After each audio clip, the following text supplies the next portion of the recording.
Mirëmëngjes njerëz të mirë kudo që ndodheni. Në jetën tonë të përditshme, të gjithë ne jemi udhëheqës në një mënyrë apo në një tjetër. Në punën tonë, në familjen tonë apo në shoqërinë tonë. Por, pavarësisht rolit që ne kemi, një gjë mbetet shumë e vërtetë për gjithë ne.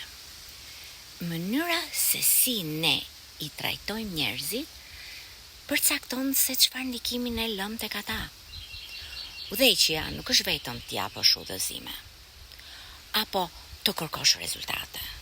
Të udhëheqësh do të thotë të kuptosh, të dëgjosh, të ndjesh se çfarë po kalon tjetri, sepse njerëzit nuk mbajnë mend se çfarë u ke thënë, por se si i bëre të ndihen.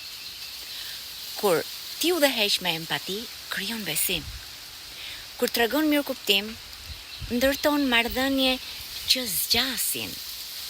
Forca e vërtet nuk qëndron tek autoriteti, por tek dashuria me të cilën udhëheq.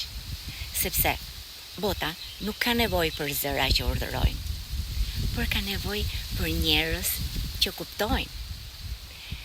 Fillo pra që sot të udhëheqësh me empati, me zemër, me durim dhe me mirësi, sepse nëse i përdor këto cilësi, do shohësh që gjithçka rreth teje do ndryshojë. Unë ju falenderoj si gjithmonë që më ndiqni. Ju uroj sot një ditë të mbar dhe me plot pozitivitet. Shihemi në videot e tjera. Mirupafshim.